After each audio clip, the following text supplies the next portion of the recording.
Here we are. Welcome back to another Your Bold Voice LinkedIn live show with, of course, Kim Boudreau Smith and my guest, Stella Leaburn. First of all, before I even get into Stella here, I want to say, Your Bold Voice, I am showcasing fascinating females, but as I say that, I could throw a curveball in season three, but you'll have to stay tuned for that curveball. But I showcase fascinating females that are comfort zone busting, they're doing risk taking, and they're owning their bold voice on their terms. And I love hearing how my guests are owning their bold and beautiful voice on their terms, how they're breaking down the walls. They're breaking down the walls to get up over and to keep moving forward. And my guest, Stella, before I totally introduce her, hang tight. I just want to say everybody is logging in and jumping on. We are not ignoring you, ladies, that are joining us today, but I'm going to stay focused on the interview and the conversation with Stella. We'll swing around at the end. If there's any questions or comments, we will go through them. But I see a few people already logging in. And I just want to say right out the gate, ladies, for all of you, ladies and gentlemen, for all of you that are joining us today, please just jump on in and just give us a hello. Otherwise, if you're just watching live from LinkedIn, we don't know you're here. You have to say something. And Stella, I think on your end, you're seeing some of the comments coming up, I think. Yes? Can you? I can see some. Yes, Yeah, yes, okay. I can. I haven't got my glasses on, so Oh, okay. I'll watch the comments. Don't squint. I got my glasses on. I'll watch them. But yes, I I will see get to that. some of the women already are logging in and saying hello. Again, I welcome you all for joining us, and for those of you who couldn't make it and have to listen to the replay, we welcome you as well. But just to say, we are not ignoring you. So, my guest. Boy, this show came fast because I remember us talking about this a while ago. My guest, Stella Leaburn, is an executive recruiter, a public speaker, and an independent business owner from the UK. She has a 2 decade long career working in C suite human capital. Plus, she has an extensive links to charity, health, and public service recruitment sector. Her public speaking arrangements primarily focus on her twin career loves elevating women in the workplace, and you rock at that, by the way, and mentoring the next generation, something else you rock at. So, Stella, thank you for being here today. Hello, Kim, and hello, everyone. Thank you so much for having me, and thank you all for being here. Yeah, and by the way, I must say that top, that color on you, you look absolutely, absolutely stunning. Thank you. I know, I Thank like it. you. I know. By the way, all of you listening today, you're going to see how bold and beautiful this woman is, but boy, she's fun and cheeky too. And that's one of the parts I love about. She's like that little beautiful, mischievous I young girl. That know. cheekiness. I mean, one day when we meet, when the countries collide and we meet, it's going to be some trouble. It'll Oh, be yeah, fun trouble. No, no husbands allowed. All girls, fun trouble. Stella, absolutely. so Yes. let's get up to date here and then we'll back up. So you are currently an executive recruiter. How did you step into that role? Ooh. Recruitment wasn't obviously a career choice. It wasn't something, it wasn't a career that, I planned to go into, but it happened. And I found that I actually quite enjoy it. I love talking to people, every day. I mean, I can talk for England. So, talking talking to candidates and clients all day long, right up my street. So hence, yeah, I've kind of stuck to it. That's how recruitment came to be, really. Yes. How long have you been doing that? Ooh. On and off for over 10 years. Okay, got it. And let's just get things straight right now. Stella currently lives in Germany, but her her home is England. Is England. Even though she was born in South Africa. Did I get that all right?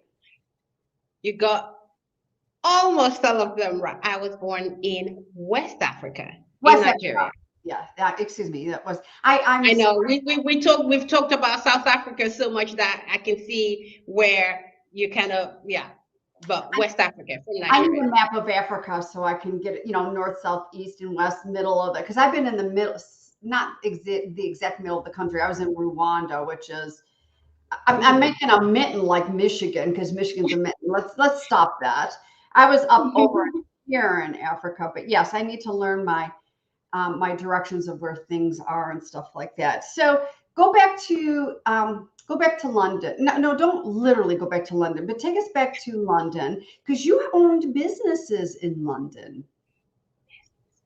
Yes, I set up a perfectly timed concierge off the back of working in executive search, where I found that a lot of the candidates that were recruited back in the day were international candidates, and they needed assistance with regards to relocation to the UK. Some of them were unable to accept job offers because of the hassle that comes with obviously relocating, and especially with young children.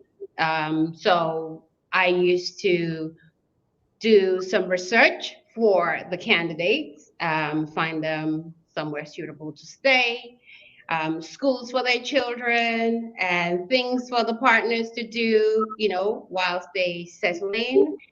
And yes, and obviously when I left recruitment that time, I went to set up the personal concierge business, and I catered to that sort of clientele.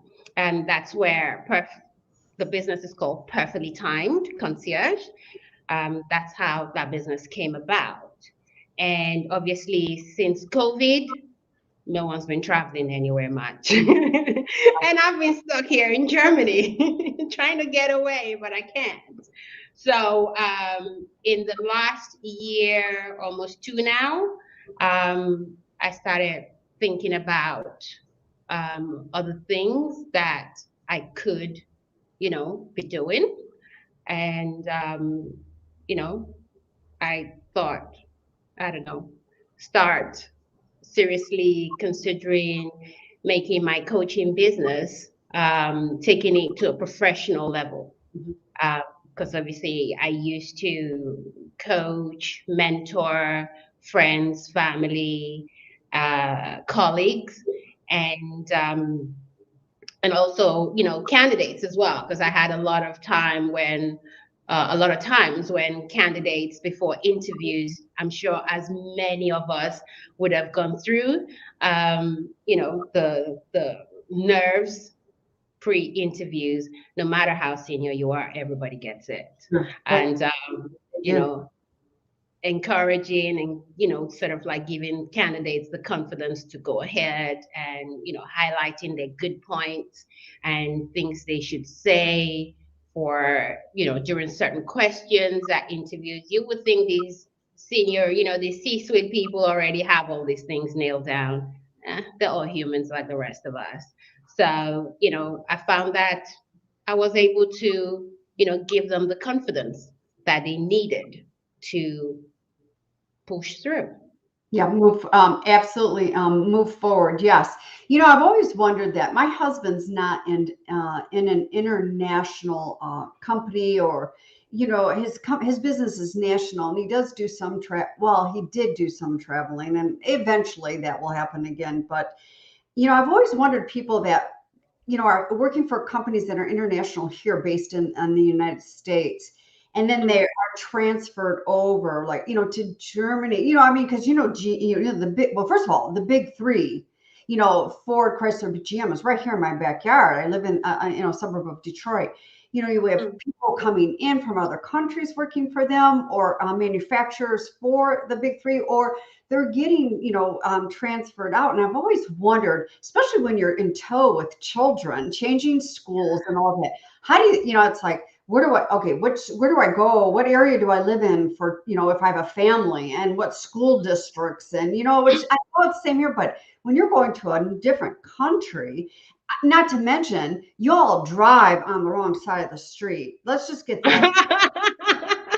No, we drive on the right side of the street. It's everybody else has got it twisted, not us. Yeah, and not even just the driving, but you live in meters, and we're not meters here. There's so much to adjust and learn. I can see why you had that concierge business to help transition that transition go smoothly. Okay, now let's step before that, because I'm working backwards, and some of the brick and mortars that you have owned in the past. Sorry, say that again. I'm sorry, the brick and mortars, the store. Oh, Yes, and okay, well, oh, first of all, let's just do this. Everyone take a good look at Stella. And Carol popped up, Carol, who was on the show last week, who also has an eye for clothes and style and design. Take a look, everybody, at Stella. It's very, and I, not to minimize, the top and the necklace is very simplistic. This is something I get challenged with myself. I put on a top, and what accessories and things to do. There, you walked this walk. You still walk this walk, but you walked this walk prior, I do believe, prior to the concierge service, correct? oh yes, yes, yes, yes, yes. This is another thing that I did. People know about, not a lot. Well, close friends and ex-colleagues did know about it. I used to be a stylist. I would style clients. I help them to put together their wardrobes. And yes, it all started off the back of a colleague that I didn't even know was watching everything that I wore whenever I came to work. And she pulled me to the side one day and said, "You're always so well turned out." And I thought, okay, thanks, I think. I wasn't sure where this conversation was going. And she then turned around and said to me, "Could you help me with my wardrobe?" I thought, what? Really? Me? Why? You look fine. But she was obviously one of the senior management, director. And she went, "No, I like the way you put things together. They look easy enough, but whenever I've tried it, they've just come out the wrong way round. So can you help me?" And I was like ready to say, "Yeah, sure." And she turned around and she just, before I could even say anything, she was like, "Oh, I will pay you for it." I thought, what? You gonna pay me for it? Oh, okay, let's do this. And hence that part of the business. I started that on the side, and helped her with her wardrobe. And as you know, word of mouth, people notice that her clothing, her outerwear, and her confidence was, there was a slight change in a positive way. And so yeah, and people would ask, and she, without even, you know, thinking about it, she just said, "Oh, I had a stylist." I remember once she said that to someone, and I stood there like, "Who's this stylist?" And she said, "Stella." And as you can imagine, other people then came to me and asked me confidentially, "Could you help us with this as well?" And I did that alongside my full-time work for, obviously, until I came to Germany, to be honest. And again, when I got to Germany, I got spotted somewhere else as well, in Frankfurt. Someone who I used to go to a networking meeting in Frankfurt, and this lady, unbeknownst to me, again, she's been watching me, and she came over and said, "Oh, do you have someone that puts your clothes together?" I thought, "What are you talking about? Me? Yeah, me. I do it." And she said, basically, she's a stylist herself. She works on photo shoots with the likes of Vogue and fashion magazines. And she asked if I could, step in with some of her clients and helping to, put their wardrobes together. Again, I will pay you for it. Hey, listen, when you start talking to me, I'm all ears at that point. Keep talking. So yeah. So hence the styling side of things kind of continued till COVID thankfully stopped that. But we're hoping to resume that once everything kind of settles down. Yeah, that's great. I'm excited for you that you're going to start resuming some of that because that's a natural. It's like Carol, who's on the show, who's listening in today, right with us live. Who's, like I said, was on the show last week. It's you guys all have you have just an eye. It's an eye, and I have very biased opinions that I believe it comes natural to you all. And it's like Gilda's in here. Boy, do I need a stylist, and I feel the same way. I mean, I've got the clothes in the closet. I just don't know how to pull them together with the accessories and things like that. But you said something I want to come back around is, it's interesting. And you and I have had conversations about this, and we're going to open the door up to this one as well today. And we're going to make this beautiful well, it won't be a semi announcement. We're going to make this announcement because someone had already said on here, sounds like you would be a fantastic confidence coach, Stella. Yeah, you can't see that because you don't have your glasses on. Gilda's Oh. I can't. I'm trying so hard. I can't see. I can't read anything. I know. That's a fact.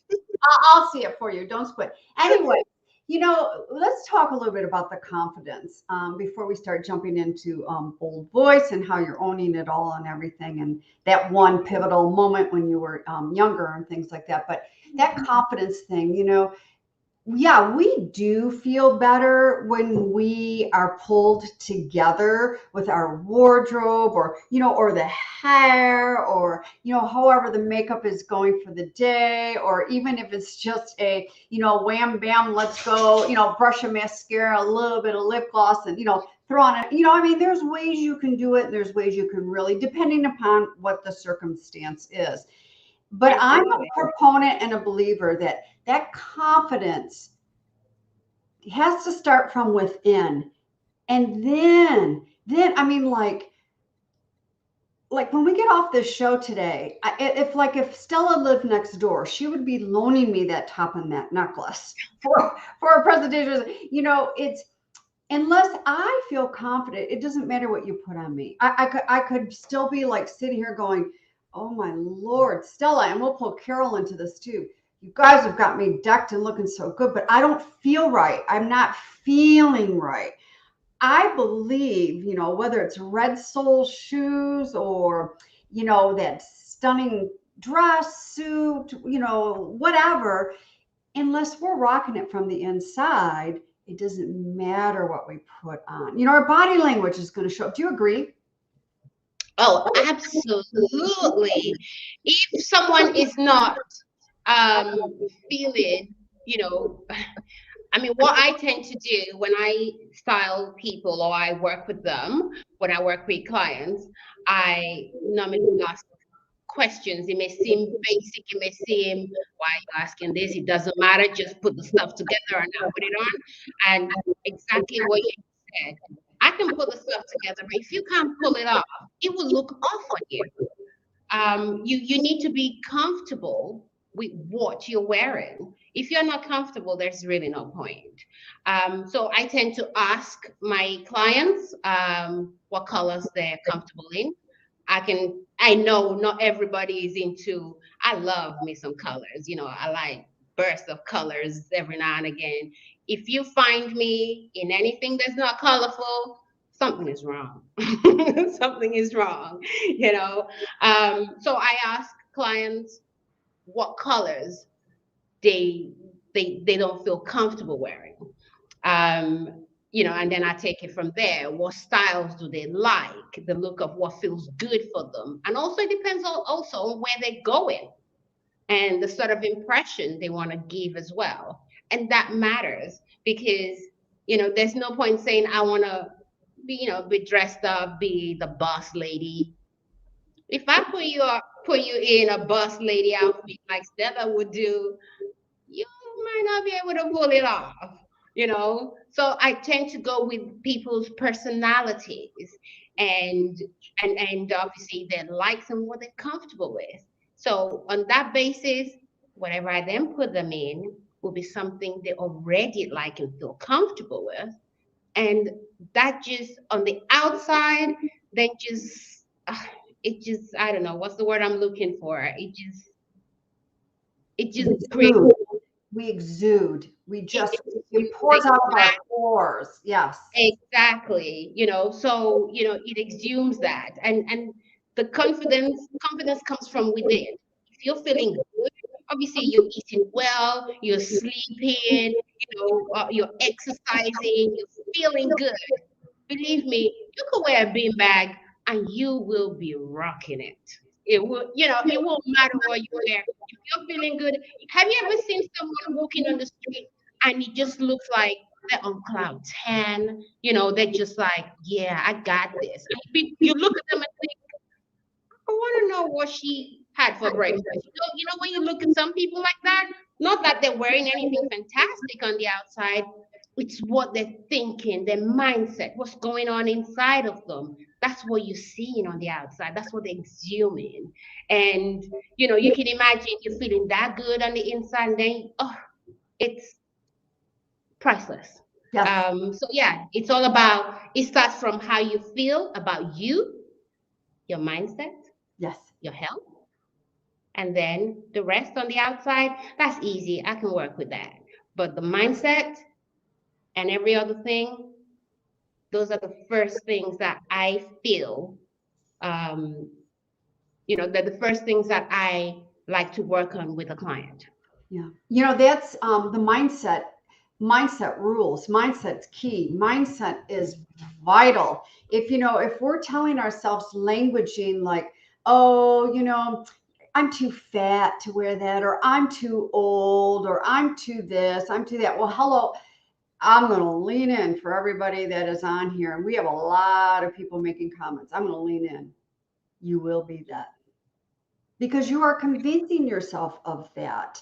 Whereas embracing yourself and then finding what rocks and rolls with you when you use clothes. So, okay, Stella, I was waiting to share this with you the next time that we have our coaching session, but I'll share it today. So, a few people know on here, I'm going to Vegas at the end of September, and I'm so excited because myself and 8 of my other mastermind sisters are going to be there. We have been together on Zoom for the last year.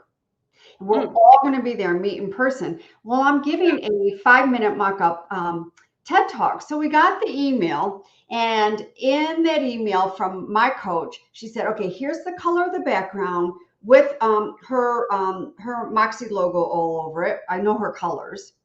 And then she made suggestions because we're going to be videoed. We get this for a piece for our marketing. Yes. And she said, whites, blacks, navy blues, and grays. Well, they do not work on camera like that. She goes, brighter colors and keep the prints minimal. So here goes Kim upstairs in her closet, and I open up my closet, and by the way, I love my closet because we just redid the closet. So I look at everything and I'm like, whites, blacks, and grays. Nice going, Kim. And I'm like, why is it? Because when I go buy a handbag or another pair of shoes, I stay away from black. I try to add those splashes, my rule of thumb. So I looked at that and went, oh my gosh, what am I going to do? And why is it those are the only 3 colors I have? Well, half the darn time, by the time I go buy something, that's all that's left, in a size small. That's all. I'm like, yeah, okay. So Stella influenced me. And, I don't know about any of you, but I dabble on Instagram, and Instagram gets me in major shopping trouble. Found a woman, and I think her first name is Stella, by the way. And she has this tunic top because I love wearing a very streamlined pant with a tunic, little oversized top.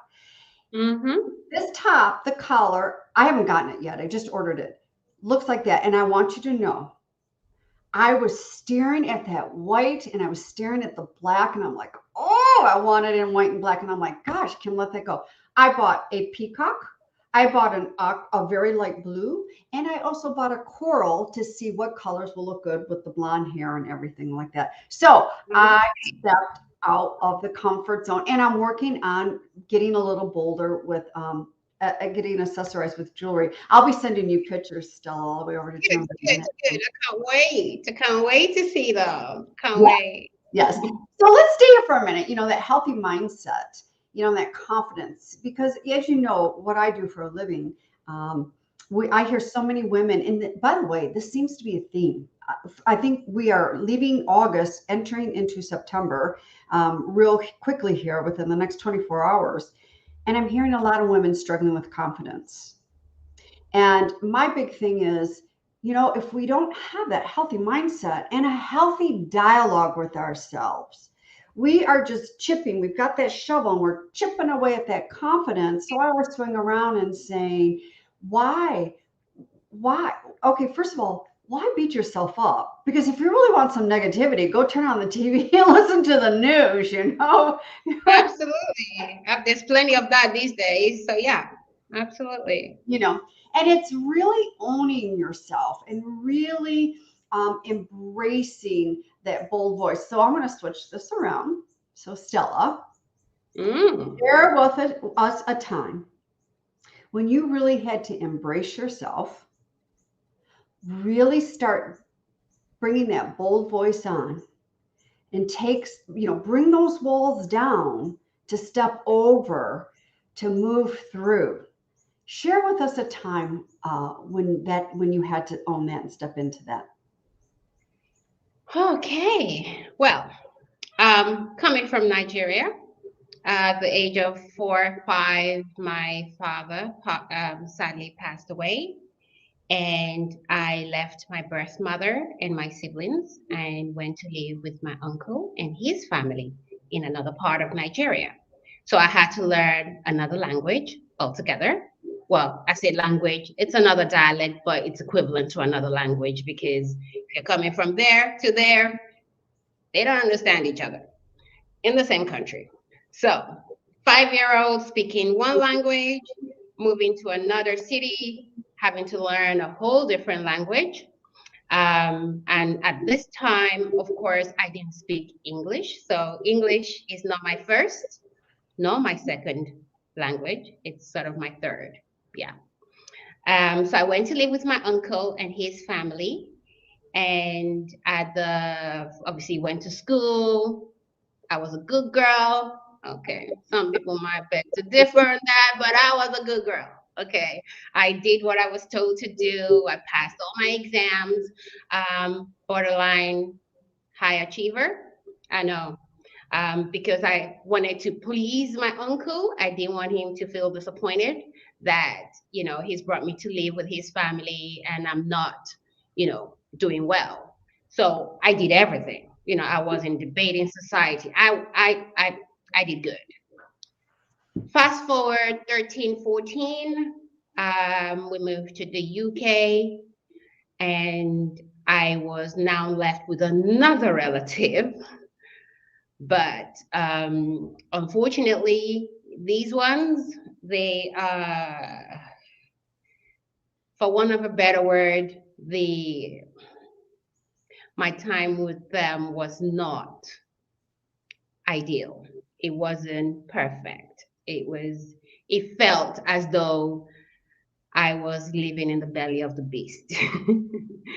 I mean, these were people that went to church 24/7. Everything was God. The Bible came out quick time. You thought There was God, there was them on the right-hand side. You wouldn't have thought anything less, but I beg to differ. So anyway, fast forward at the age of 17, I'd had enough of living in this hell. Hell is how I'm going to put it. Um, and I decided it was time to leave. But of course, I had nowhere to go. I had no one to go to. Um, but the only choices at least I had as a 17-year-old that night was, if I stayed in that house, I wouldn't be here today. Because I wouldn't be here today. And the other option was to take my chances on a park bench. But I remembered I had to take my passport with me. So I took my passport and I left the house. And the reason I took my passport was, I thought, if I'm going to take this, if I'm going to chance this on the park bench, I didn't want to be a Jane Doe. Just in case anything happened to me, I wanted the police to be able to identify me and be able to know where I came from, and hopefully be able to let my birth mother know what became of her child. Because up until I was 30, I hadn't seen my birth mother from when I was 5 years old. I didn't see her again until I was 30 years old. And at 30, I'd already had my son. So yeah, so at 17, I didn't want them thinking Stella's having a good life in England when she was probably no more.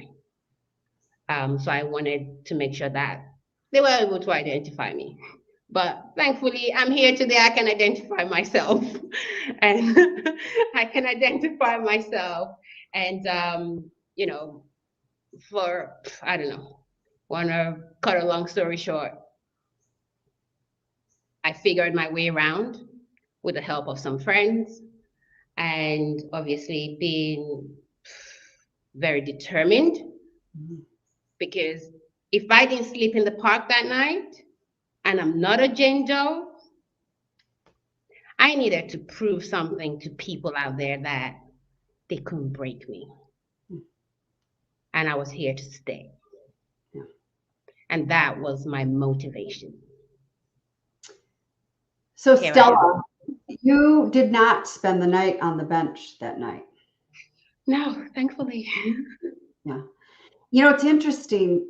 And again, thank you for sharing that story, because you've shared that story with me before. Every time you share that story, I want you to know my palms are perspiring. It's like, how does a 17-year-old have such an insight like that, to sit there and, if I stay, I probably won't make it. If I got to get out of this hell and move on, and then walk, so to speak, whether you're metaphorically or physically walking towards that park bench, and to even remember to bring the passport, so you, God forbid anything happened to you, your body was identified and you wouldn't be another Jane Doe sitting in a morgue somewhere. It's like, how does and not even in your original country that you were born in. I mean, how does a 17-year-old think like that? Because when I was 17, all I can think about was, don't take my bedroom, don't take my favorite, clothing of article. It's like the safety of the roof over your head, your home, like Dorothy clicked her 3 red slippers in the Wizard of Oz. Click, click. There's no place like home. Click, click. There's no place like home. It's like, how do you come to that? And then what next steps do you take so this does not determine you as an adult? Okay. After I left, I obviously had some friends help me out, a couple of friends, and sadly, they're no longer with us. I owe them a lot for where, where I am today. It may not have seemed like a lot back then, but it was the world to me. They saved me from the park bench. So that I can never forget. Um, their children, some of them are probably online or probably will be watching this at some point. I'm not going to say no names, but they know who they are. They're very, very dear to me. Some of them are in America. We talk regularly, and I hope they know the fact of what their mother did for me. I can never repay them for that. Um, so yeah, sorry, where was I? I lost my train of thought for a second there. Um, so What was yes, the motivation to move. Okay, I at the age of 20, I knew that what had happened to me all my life up until that point was not normal. I knew it wasn't normal. I felt it within me that this wasn't right. And I was very angry, very, very angry. I mean, for almost 5 years, I was very angry. If I think it was Francie that mentioned this during her interview with Mildred, whenever you mention God and Bible, oh my goodness. Yes. Like Francie, that's it. We're good. I'm done. I'm out of here. Don't talk to me because the people I lived with that did all these horrible things, they believed in God so much. So much. Like we're in church 24/7. We're doing night vigil. Everything is God is good. So after leaving that house, the mention of the G word was like was like a dagger to my heart because I just didn't want to hear it. It just triggered me so much that I sought help privately. At the age of 20, I got myself a therapist, coach, whatever you want to call them. I knew I needed help because I was just so angry. Um, and I knew that wasn't the way to be because I know some people would always comment that, gosh, why are you so angry? But of course, I couldn't tell them why. So I found myself a coach and someone to help me to manage my emotions and also to help me with the trauma that I've gone through from the age of 5, from when my father passed away. It's never been smooth sailing. It's been, leaving your birth mother and siblings, not seeing them again until you're 30, that does do something to someone. And then being moved from relative to relative, it's just like I've just never had that stable, what I call stable upbringing. And I knew I needed help. So I went to look for it myself. I wasn't referred by a doctor or anybody because I was too scared to even tell my doctor what was going on in my head because I thought the next thing you know, the men in white coats are going to come in, they're going to cop me away, and that will be the end of it. So I didn't want that. So I went and sought privately, which I paid for privately. And it worked a treat because the Stella you see here today is a product of a lot of work by a lot of people.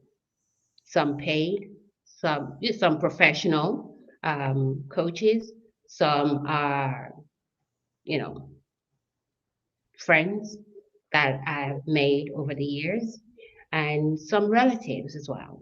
So yes, um, that's how I won't say I've overcome everything, but I'm way better than the 20-year-old that I was. Oh, way better. Gosh, way better. they say age just implies wisdom, wisdom, and we gain that wisdom. It's like a bottle of wine. It just gets better with age and wisdom. You know, um, I was listening to that what you were saying, Stella, and we're work in progress. It's never done. It Mm-hmm. goes back to having these tools and getting ourselves support to keep taking our Mm-hmm. mindset and our confidence and our internal journey to other levels, other deeper levels, higher levels, embracing things as opposed to going through life and saying, well, no one wanted me when I was 17 and I was living in hell. So I had to get out. And now that I'm, 50, no one still wants me. So I'm not going to have relationships and stuff like that, as opposed to, you are married and you have children and trying to, not trying, but showing up to be a stronger parent. So your children don't endure similar stuff as they grow up as well. That's change. That's change. That's getting better as we get older. And it all comes back around to the beginning of this conversation of, mindset and confidence, mindset and confidence. Someone said to me the other day, I want my confidence to be at 100%. Well, it'll never be. I don't want to rain on anyone's confidence, pray, but it won't be at 100% because we're human beings. We don't roll Mm-hmm. at 100%.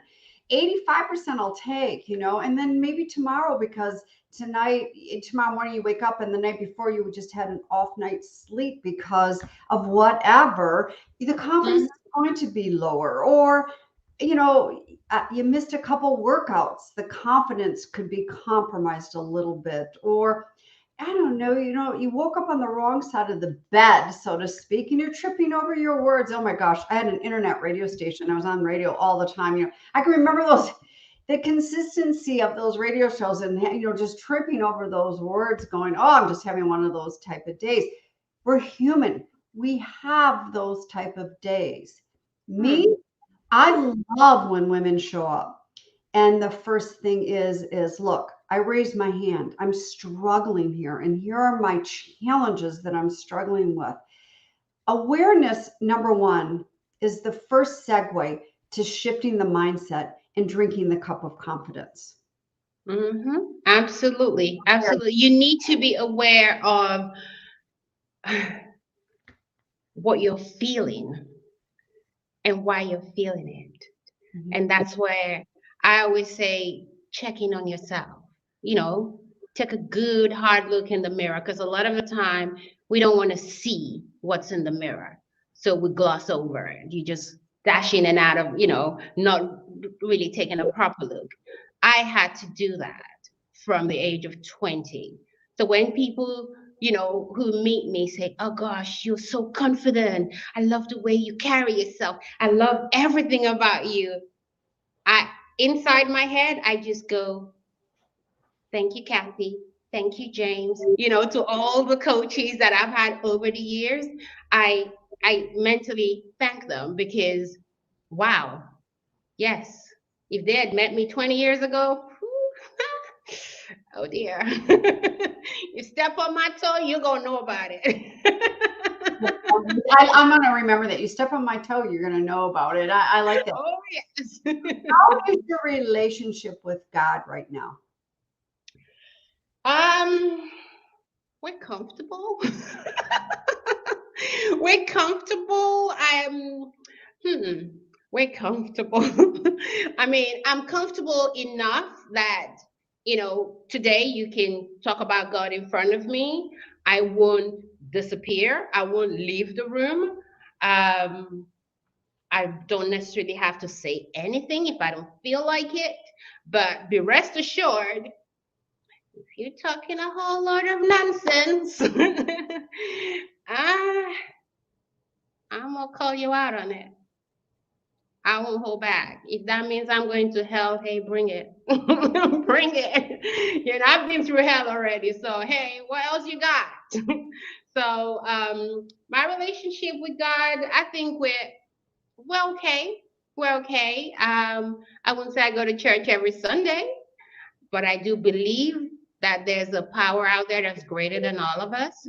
Mhm. And when I reflect back to the 17-year-old, um, at the time, one of the other conversations I had before I left to go to my friend's house and see if someone would let me in was, whilst I was sobbing my heart out, I literally just said, God, if you're up there, I need you to step up. Because the only other option here is me coming to see you. And the way I'm feeling right now, I don't know. You ain't gonna win this fight if I have to come up there and meet you. So let's just make this good and sort me out. Just step up. I need you. If there really is a God up there, I need you to step up. I literally said that out loud. It was late in the night, it was dark, it was cold, and I literally crying and I just went, if there really is a God up there, I need you to step up. Because right now, the only other option is coming to see you. And the fact that I'm here today means he stepped up, because I wouldn't be here otherwise. But at that time, oh, I didn't see that. I was just way too angry. But over the years, when I reflect back, it's like, okay, okay, you did good. You stepped up, but there's still some things I still need you to sort out, like that 1 million bank balance. I'm still working on that, make that happen. And yeah, we might be back to how we were. I mean, let me tell you how close I was to God once. I fancied myself as a nun. I thought, yeah, I bet a lot of people hearing this right now going, say, what? Huh? Stella, you what? Eh? Huh? You? A nun? Yes, I know. Hard to believe, right? Born Catholic, I thought, yeah, I could see myself as a nun. I absolutely, I was all about that. To then go from that to the mention of God, and it's like, to now, we're on good terms. We're okay. It just needs to sort out my bank balance, add the extra zeros to it, and we'll be just fine. I might go back to being a nun again. Who knows? Oh my gosh, Stella, you are so funny about that. That is just too much. I believe that we all, for those of us who our higher power is God, and everyone's higher, if you have a higher power, it's different for everybody, universe, Buddha, Mm-hmm. Gandhi, whatever. But I believe in my life, and I do this too with God. I mean, there's days I show up and I'm just as pissed off and ugly as anything can be, and I'm bitching, moaning, and complaining. But I put it in perspective as he's my father, Lord. I'm being a child. I mean, come on, children do that to their human body suits, Mm-hmm. parents, so of course, and then I sit back after I'm done having my hissy fit, I look and I'm like, oh God, he's just doing this and laughing at me again, just there goes that child of mine trying to control everything, so it's interesting the relationship, and that's part of our internal relationship when we are turning to that and doing things like that. That's part of us. That's our inside. That's our growth. That's our tuning in and catching up and sitting still or being quiet, whatever all of that is, that Mm-hmm. helps us with the dialogue with ourselves, so that we're not continuing uh, taking ourselves down the wrong path, with our Mm-hmm. language and feeling, having to turn someone, a higher power to turn to, because I have so many women in my life that I can turn to, but sometimes they just want to solve and fix me. I don't need fixing. Let's get that true as I lean into my microphone. I don't want solving. I don't want you. My husband likes to do that. Men like to. They want our wives to. Their wives to feel good and stuff. I don't want solving. I don't want fixing. I want, and I was just talking about this morning with a gentleman that you are connected with, Nikki, that we are all, a lot of us are connected with on LinkedIn, Oh, bless. is holding space. And a lot of times Mm. women are very uncomfortable with that holding space. So if we're in a physical room together, here's an example. If we're in a physical room together and a woman is going through a process and starts crying, women want to jump up and hand them Kleenex, put their hand on the shoulder and say, "Oh, it's going to be okay. It's going to be okay." We take away from what that person is going through. It's almost like corking, the washing of those tears that person is going through, and to be able to just sit, be calm, and be okay with yourself to hold space for another person.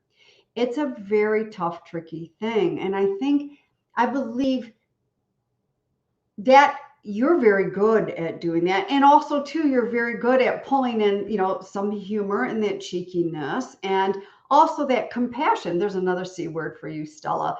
Confidence, cheeky, compassion. Woo, you got it going on. I love it. So, Thank you. yeah. So I want to. Okay. So what do we expect from you? And let's. I want to wrap the show up here. And so what's next? What can we expect from Stella? Oh, there's a lot of stuff. There's a lot of good stuff going on. I am not looking, I am taking my coaching business professional. So my doors are open for business.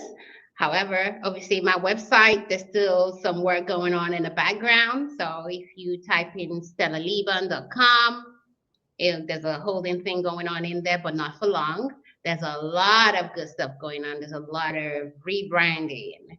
I'm going to be focusing a lot on my coaching, my confidence and lifestyle coaching, and working with more clients. Obviously, at the moment, because obviously I'm doing recruitment and trying to, sort of like serve two masters.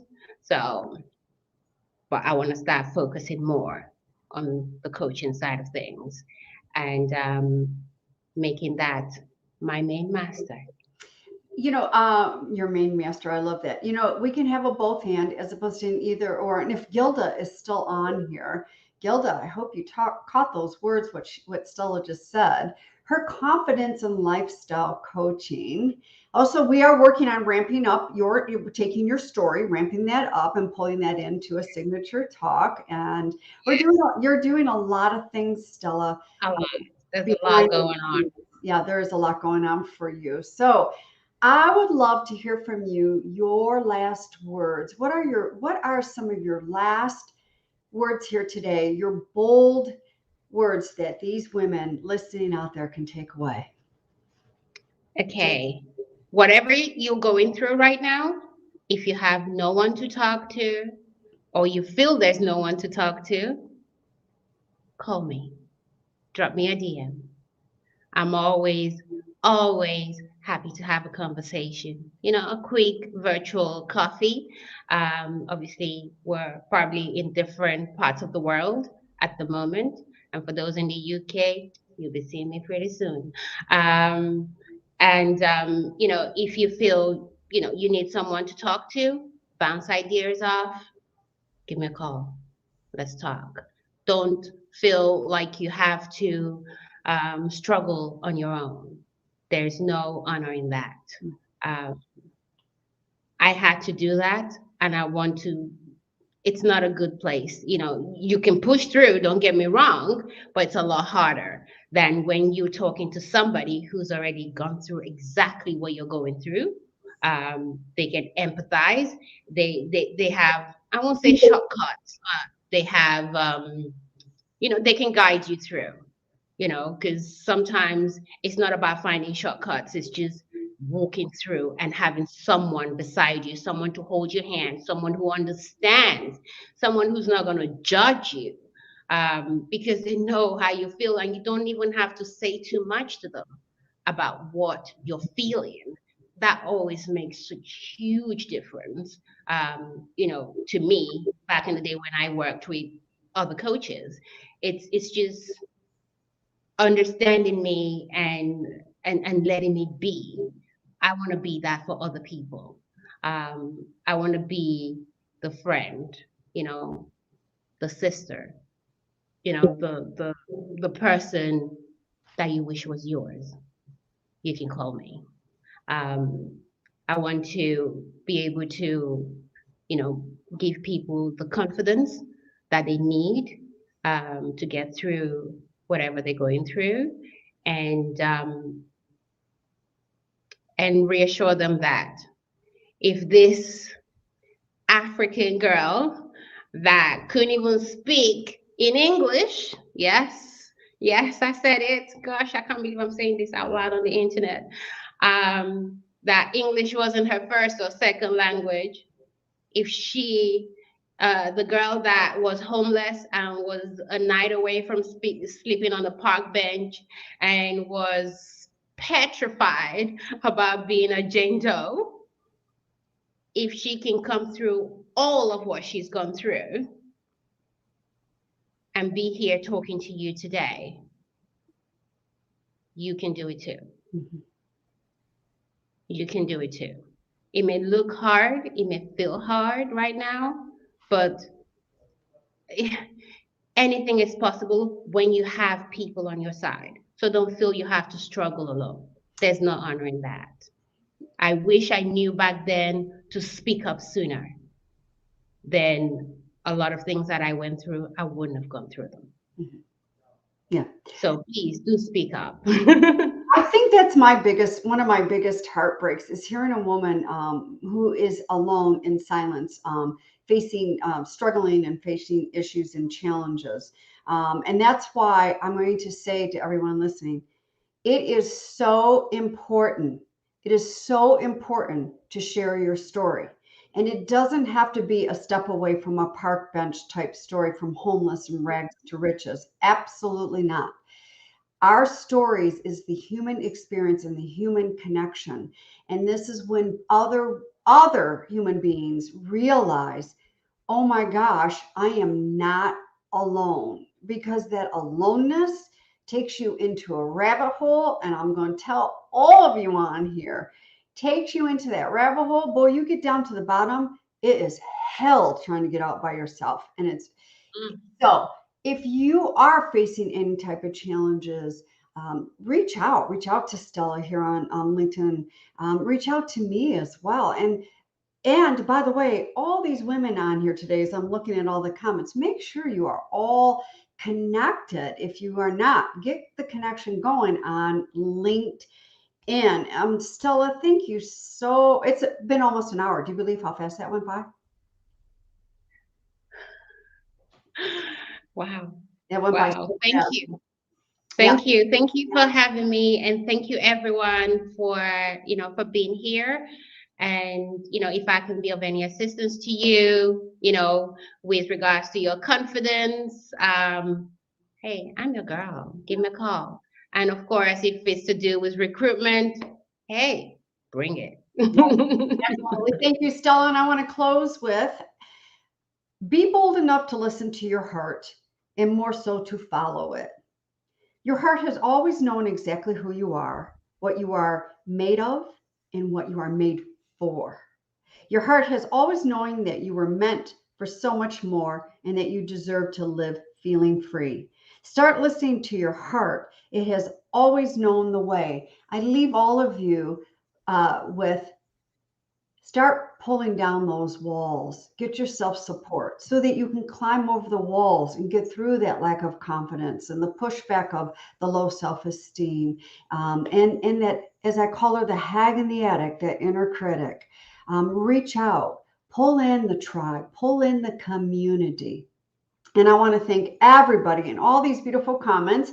Stella and I, within the next 24 hours, will swing back around on this LinkedIn page of mine, and we will make comments to all of you. But I thank all of you for showing up today, commenting, posting, showing your beautiful, bold, beautiful, vulnerable selves. We so appreciate it. So get out there, ladies, and make it a wonderful, bold, and beautiful day. Thank you.